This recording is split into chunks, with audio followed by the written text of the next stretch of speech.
Hello, everyone. My name is Laura, and on behalf of my team, I will be presenting the goddess Alia, an interdisciplinary investigation in the Hima.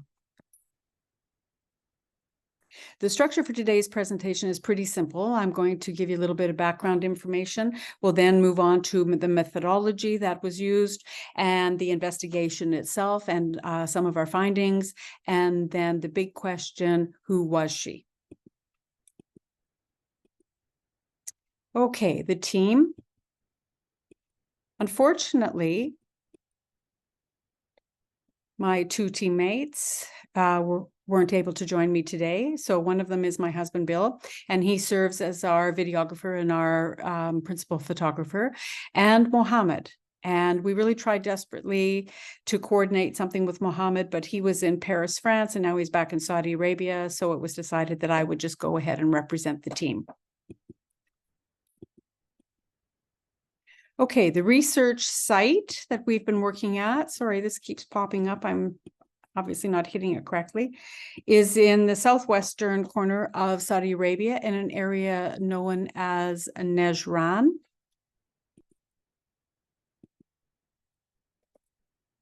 Okay, here's a better overview. So you can see Najran. The city of Najran is here, if you can see my arrow. And then this triangle is the Hima, which is it's actually classified as the Najran Hima. Okay, we'll talk more about that later. It's a spectacular landscape, as you can see, sandstone mountains, deserts, lots of what the Arabs call wadis or dry riverbeds. It's really quite spectacular, extremely hot, very little vegetation. The methodology we used, okay, so we use more of a interdisciplinary methodology. I'm a sociocultural anthropologist who does archaeology, so we tried to combine the two of them. We've used, obviously, archival research, especially for our publications. One of the key methodological, I guess, tools that anthropologists use is this idea of participant observation. So actually being in the field and seeing and doing what the locals are doing. We've used key informant interviews, which are extremely important. So we've talked to many people inside of the Hima and outside. We have basically used the methodology of an ethnographer, which is what I have done in previous investigations, where we live in the area, we communicate with people. And of course, Mohammed is from this area. So he is a local, and he has known about these this area and these findings for a very long time. Okay, so the quantitative part of our research has focused on measurements, and you can see here that we've had to go to some extremes. We'll talk more about that in a bit to locate the finds, and then we do our best to capture them in various ways. And again, I told you about Bill and his photography and his videography, and we have thousands of photographs that have documented these sites and the different alias that we have located over the years. Okay, now let's get to the nitty-gritty of this and look more specifically at the finds. Okay, in general, we didn't set out to look at Alia. We were looking at the rock structures. This area is famous for rock structures. So number one, this is a wall that comes up off of a tomb structure. And they as in the academics who have done research in other parts of Saudi Arabia, call them tombs. I don't know if that is the correct nomenclature for this particular area, but we'll just call it more. They're shaped like a dome, and then they have these long, they almost look like tails, but they're long stone walls. Either they're one complete wall, or they're like small cairns with a little bit of a separation between them. So that's how we started off. And then we also have been investigating this particular, more of a megalithic structure. And we have reasons to believe that it might have been used as a calendar in the past. There's only one of them in the area. We've also done quite a bit of research on this collection of incised footprints that we have found in this one area. We have located other footprints throughout the desert, but it's like one footprint here, a pair there, but this is a collection. And we have also been looking at petroglyphs. The Najran area has thousands upon thousands upon thousands of petroglyphs. And I'm not exaggerating when I say that. And they're also, I don't know how many, of course, hundreds, thousands of inscriptions, Nabatean, we get into the Thamudic and the Musnad and the Old Arabic. I think there's also some Greek. Muhammad also said that there's some Hebrew. So there's a lot of inscriptions and, of course, petroglyphs highlighting different types of animal species, hunters, all kinds of plants and animals. But the one that stands out, oh, I'm sorry, the S on the goddess kind of moved itself over. The one that stood out for us was this one called Alia. And here's one of the iconic representations of her. And as you can see, she is very interesting. And it wasn't so much her as it was how many Alias are, or alleged Alias are in this area. As you can see here, we have found upwards of, I think we're in the 130s now and counting. We have to go back, of course, and continue with our research. But you can see different sizes and shapes, but they all share a number of physical characteristics, which make us think that they're all representative of this one individual that it has been called Alia. As you can see here on one of these rock faces, there are multiple Alias, right? Many of them are faded. Here's another rock face. You can see this one has 7 different ones. So I've numbered them. But it makes you wonder, is this really the same person? There are so many similarities, but at the same time, each one is unique. Now, whether that is because of the artist, whether that is because of the time period, we're still guessing. We're still wondering. So we really want to know fundamentally, who was she? And where did she come from? Obviously, is she from the Arabian Peninsula, or maybe she came over from Africa? Was she actually a goddess? Could it have just been a local representation of beauty? And because she's in this region known as the Hima, what was her relationship with this area? We haven't found her in any great number outside of this triangle that I showed you earlier.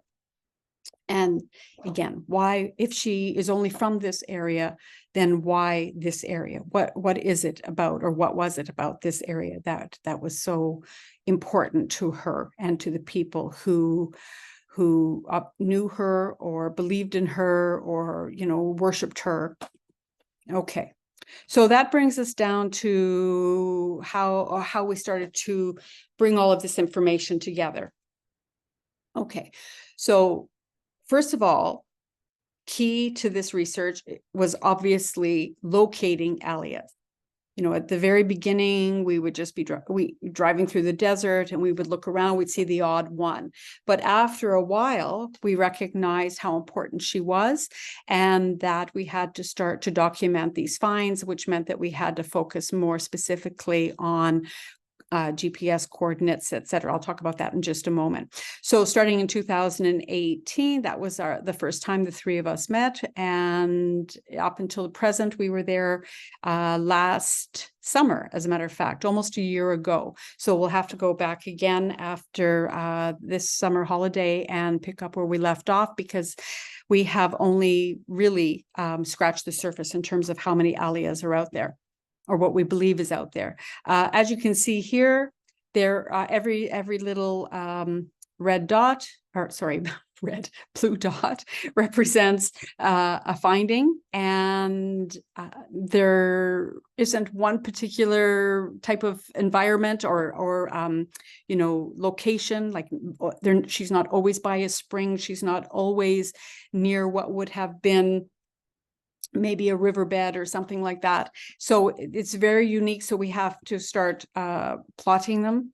As you can see here, sometimes we have to really get into some very dangerous, risky situations as we climb these very difficult to climb sandstone hills that crumble, and you can see the rocks fall down as we locate them. So what we do is we drive along through the wadi very slowly, everyone looking, and then as soon as we see something that we think represents what would be an Alia, we stop the vehicle and then we take a closer look, which, as we can see here, Bill's coming down from the mountain. Okay, so again, I noted that they're all very similar, but they're not 100% the same. So we started this classification system so that we can know which petroglyphs to include, which petroglyphs to ignore, okay? So the first one comes with this realization that there hasn't been one figure that we believe is an Alia that has a human face. There's no face. She has no face. She has what we call a stick face. There are no facial features whatsoever. Okay. The other one is that she has different types of hair, whether it's actual hair or it's a headdress or it's a combination. So we have shoulder length hair. We have chest length hair. We have sometimes the hair meets nicely at the end, as you can see here in the upper right-hand corner. Sometimes it's wild. Sometimes it's flipped. We'll talk about that later. Sometimes you can actually see the artist put specific little beads or what looks like a beaded end, and then, as I noted, the blunt ends.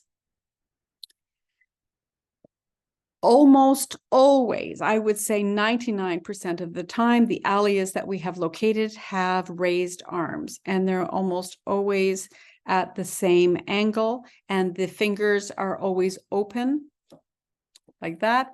And this is another way for us to show that there's this similarity and help us identify the Alias. The body itself is always shapely, even though it is very different in the way it's been, the petroglyph has been scraped, incised, pecked.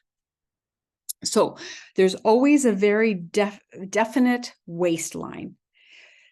Almost always she has a rounded bottom end, but very narrow hips. She has a defined chest. Now, sometimes that definition is triangular in shape. As you can see here in the left-hand corner, she's got hair that's over with the beads at the bottom, which could be a headdress. We also have then the hands and the chest are sometimes connected, as you can see here in the lower right-hand corner. But in all images that we have located, there are no gender-specific details, which is very interesting, and we'll discuss that later. So what we have noticed, and when you read other scholarly work about Alia, so far we have not been able to identify any scholar that has maybe taken the risk, maybe it's risky, to talk about these deliberate indentations that are in the groin area of the Alias. And as you can see here, I've highlighted quite a few of them, and they're always in the same area. Now, one may argue that maybe local kids made those holes, but it doesn't matter where the Alia is found, whether it's up high on a rock face, whether it's remote and you know that hardly anyone has accessed that area over the last while, or it's something like this particular rock face that has fallen down and has a lot of traffic, that the holes are always in the same place and they're deliberate. They're not just something that accidentally scratched the area. You can see that here. I've highlighted some more, and they're everywhere. So this is very important, and it obviously has something to do with what she represented. This is maybe possibly where the goddess name came from. Here's a close-up. You can see. Now, that's not a simple hole that was put there deliberately. And then on some of them, but not all of them, there's what we're calling it a crown. It's not a crown. It's just a deliberate marking that has been made above, at the top of her head. And most always when there's that marking, you can see here, even in this upper right-hand corner, and even the one below, there is a little notch there. Almost always the hair length is to the shoulders. This one at the top is a little bit different, but almost always at the shoulders. Okay.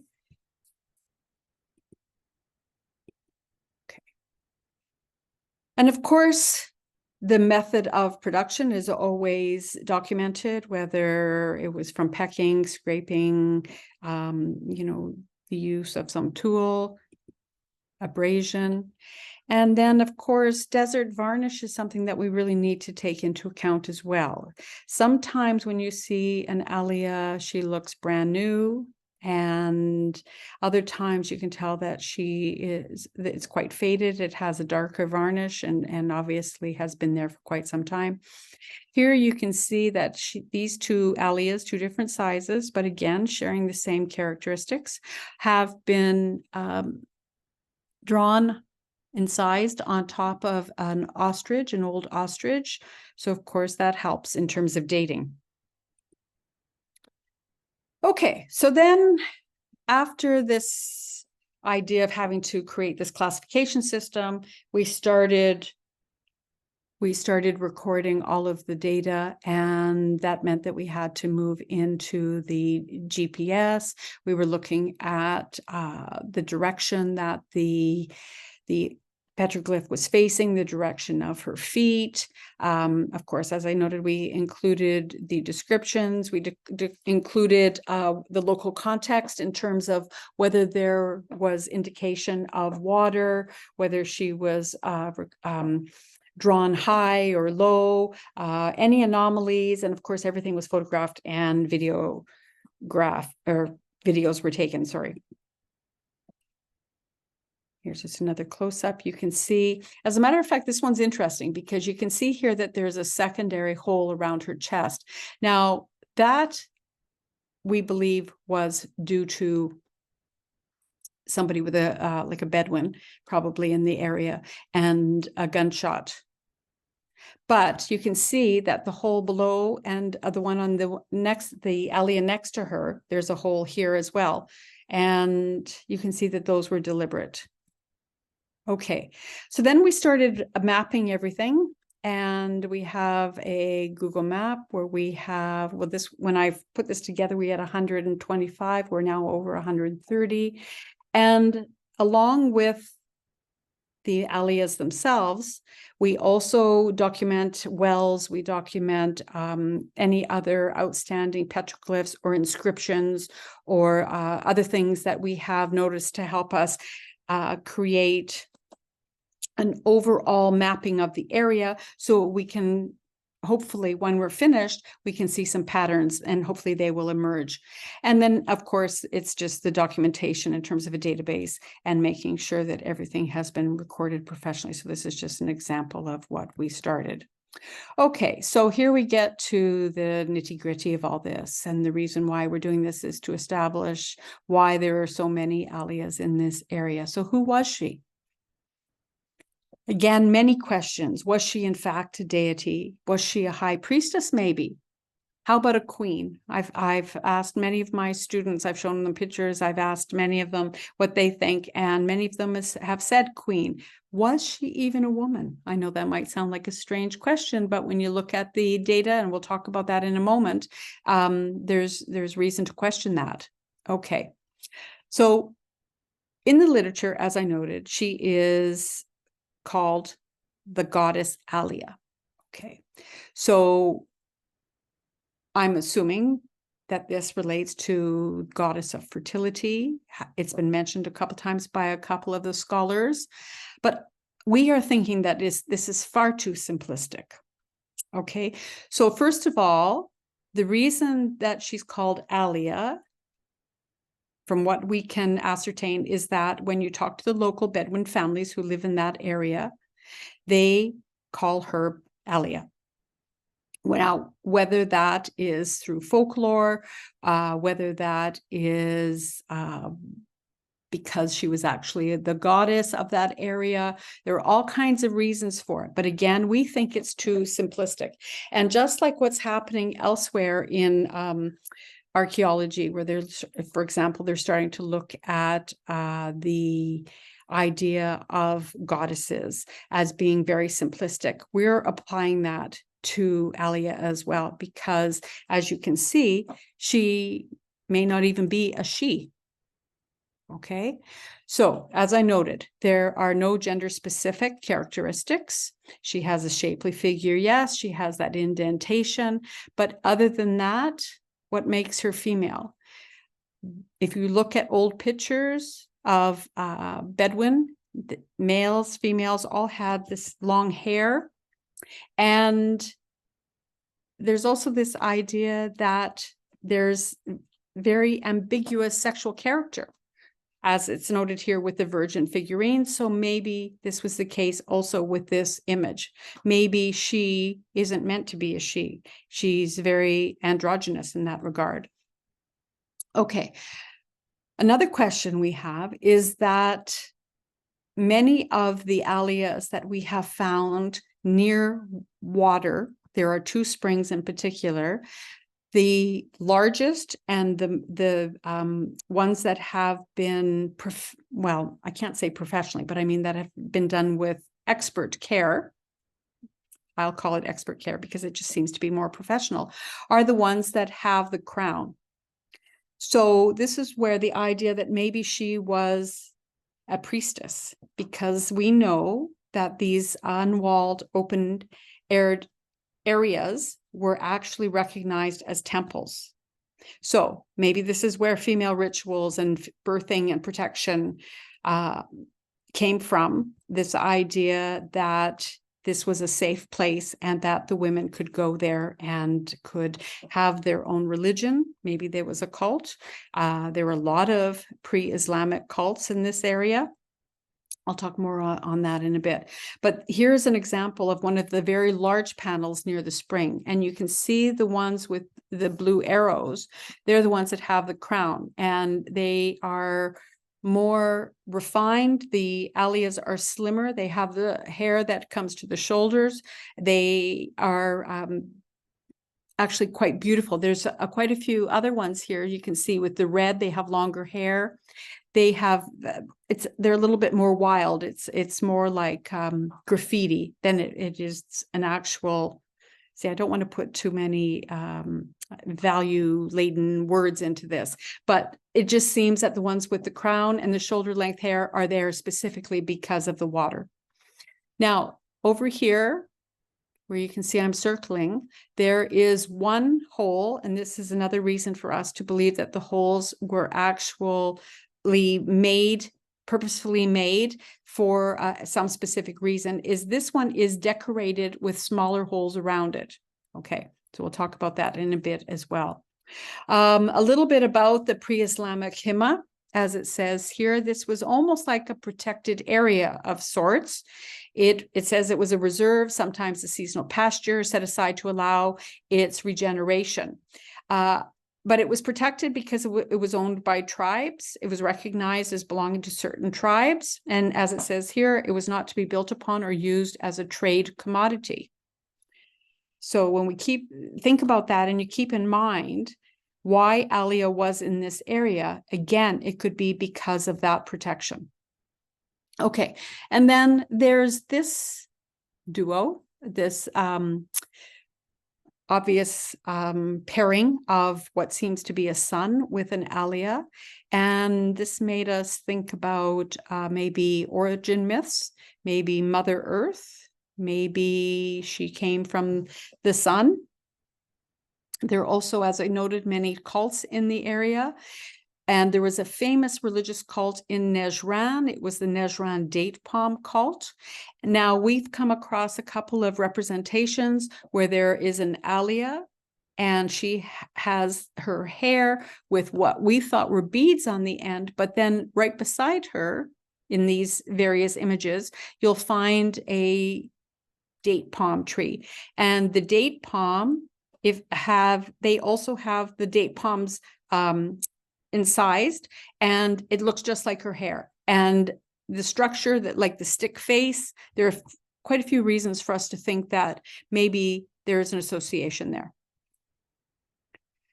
And of course, this is a famous area for the camel caravan routes coming from the south, from what is Yemen, and moving north, and also east and west. And it's famous, and a lot of the petroglyphs are associated with the camel caravans.